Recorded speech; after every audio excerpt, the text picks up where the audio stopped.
Bonjour, j'espère que vous allez tous bien et que le confinement passe très bien chez vous. Donc, on va faire le cours des hémisphères cérébraux. Définition, le cerveau est l'étage le plus élevé dans la hiérarchie fonctionnelle du système nerveux central. Il dérive des deux premières vésicules, constituées de deux hémisphères réunis par un cerveau intermédiaire. Il est spécialement très développé chez qui? Chez l'homme. Parlons un peu de la morphologie générale. La situation, ou autrement dit, la localisation. Le cerveau est situé dans une loge osseuse. C'est bien évidemment la boîte crânienne, où il repose sur la base du crâne et il est recouvert par la voûte.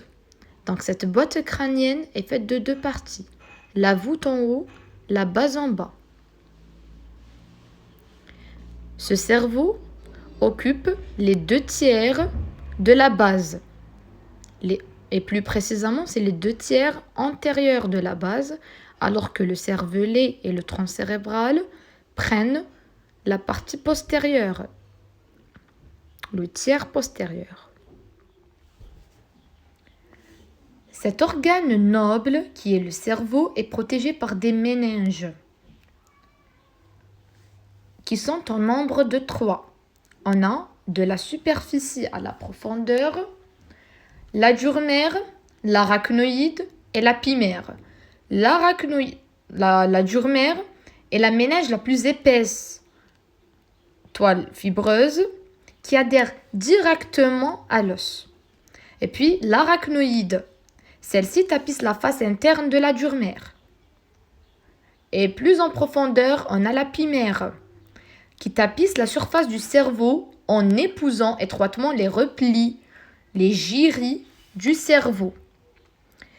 Gyri, c'est le pluriel d'un gyrus, qui veut dire une circonvolution cérébrale.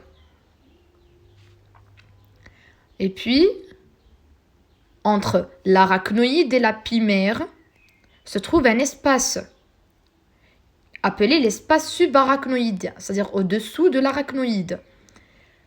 Ce dernier n'est pas vide, il est occupé par un liquide.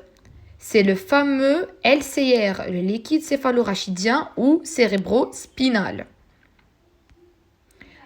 Détaillons ensemble méninge par méninge. La durmère, la plus superficielle, elle est épaisse et résistante. Elle est faite de deux feuillets, un feuillet externe qui adhère au périoste et un feuillet interne en regard à l'arachnoïde. On voit à l'intérieur de la boîte crânienne deux expansions, la faue du cerveau et la tente du cervelet.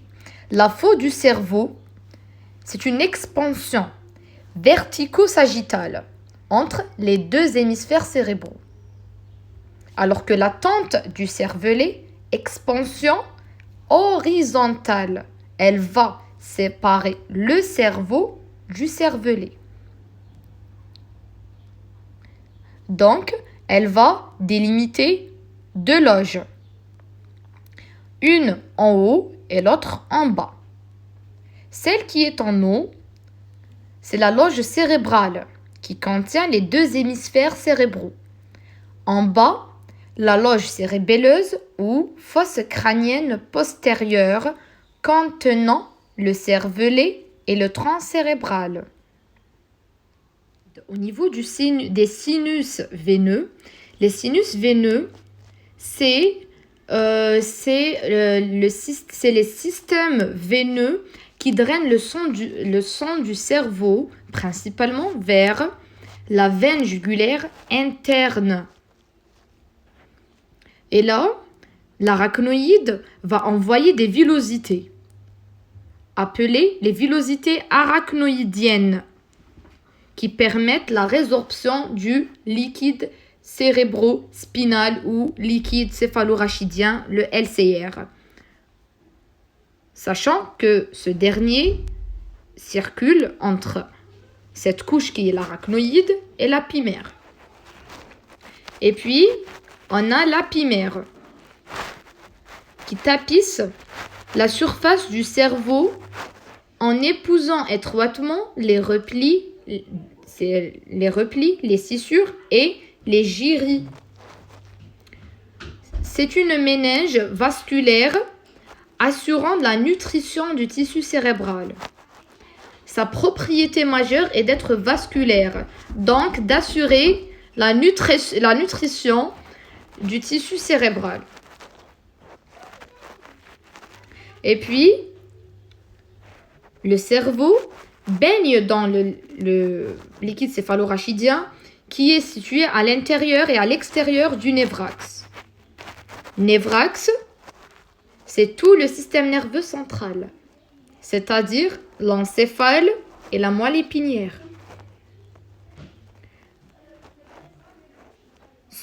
Cet LCR, ce liquide, ce LCR, est réparti en deux départements. Un département central ventriculaire, donc au niveau des ventricules, au niveau des 4 ventricules du cerveau, et en périphérie, bien précisément en subarachnoïdien.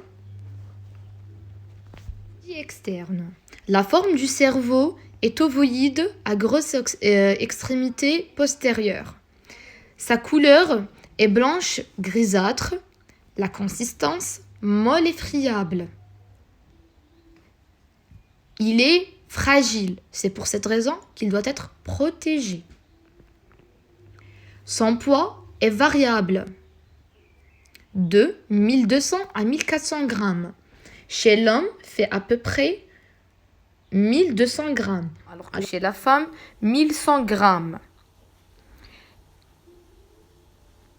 Il possède 3 faces, 3 bords et 2 extrémités. Les 3 faces sont la face latérale, la face médiale ou interne, la face inférieure. Les 3 bords sont le bord latéral, supéromédial, inféromédial, alors que les extrémités, ou autrement dit pôles, sont le pôle antérieur et le pôle postérieur.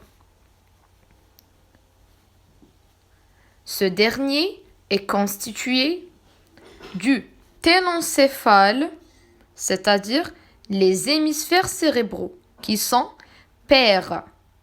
On a un hémisphère droit et un hémisphère gauche. Et aussi est constitué de diencéphale.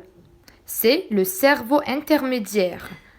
Ce dernier est impair et central. C'est celui qui est coloré en rouge.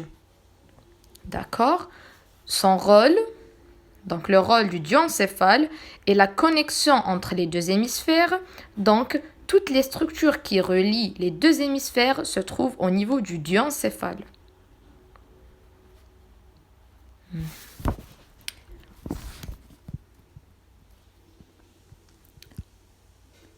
La surface de ce cerveau est tapissée de quoi ? De scissures et de sillons.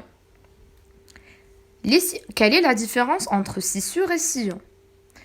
Scissure n'est que sillon, mais profond. D'accord ? Les scissures délimitent des lobes. Les scissures délimitent des lobes. Vous voyez les lobes. Ces scissures sont très nombreuses. On a 3 scissures qui sont visibles sur la face externe et 2 qui sont visibles sur la face interne. Les 3 visibles sur la face externe, on a la scissure centrale entre le rouge et le bleu. Elle sépare le lobe donc frontal du lobe pariétal. Et elle est appelée la scissure de Rolando. C'est la plus connue. D'accord? Et puis, on a la scissure latérale. C'est la scissure de Sylvius. C'est celle qui sépare le lobe frontal et pariétal du lobe temporal. Alors que la dernière scissure est la scissure perpendiculaire externe. Elle sépare le lobe pariétal du lobe. Le lobe pariétal et temporal du lobe occipital. On a comme remarque la scissure centrale. On la voit sur la vue externe et interne. Entre chaque lobe et lobe, on est obligé de trouver une scissure. Les scissures séparent les lobes. Donc, pour aller d'un lobe à l'autre, il faut avoir une scissure. Alors, du côté interne, on a deux scissures qui sont visibles. La scissure du côté interne, deux scissures qui sont visibles. La scissure perpendiculaire interne,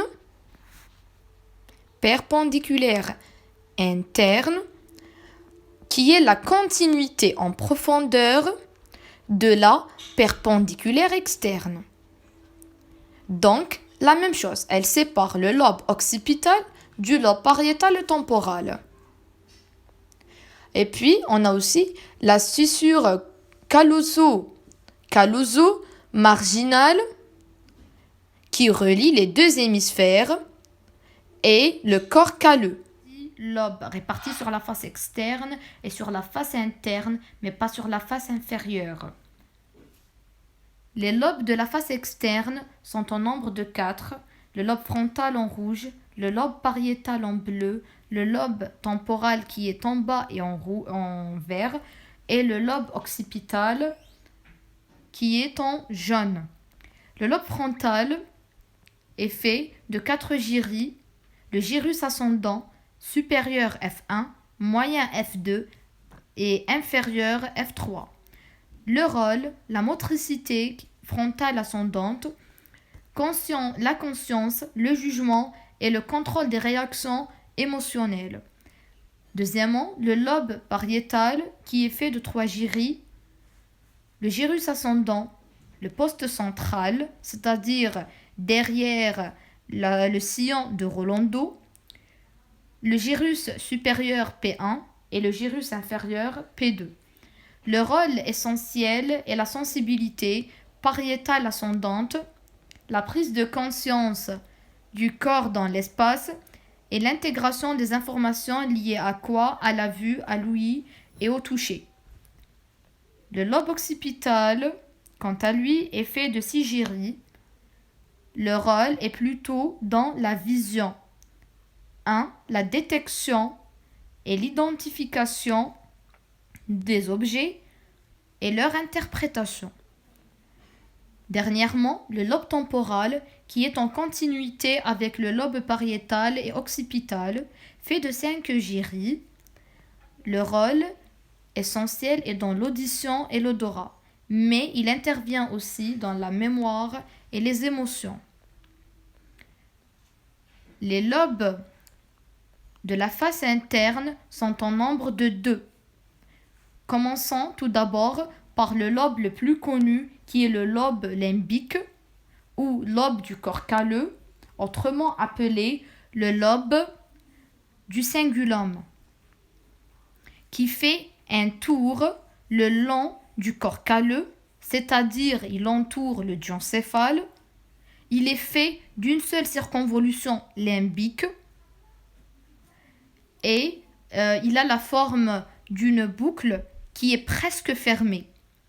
Son rôle chez les animaux est l'olfaction, alors que chez l'homme est plutôt la mémoire et les émotions que l'olfaction.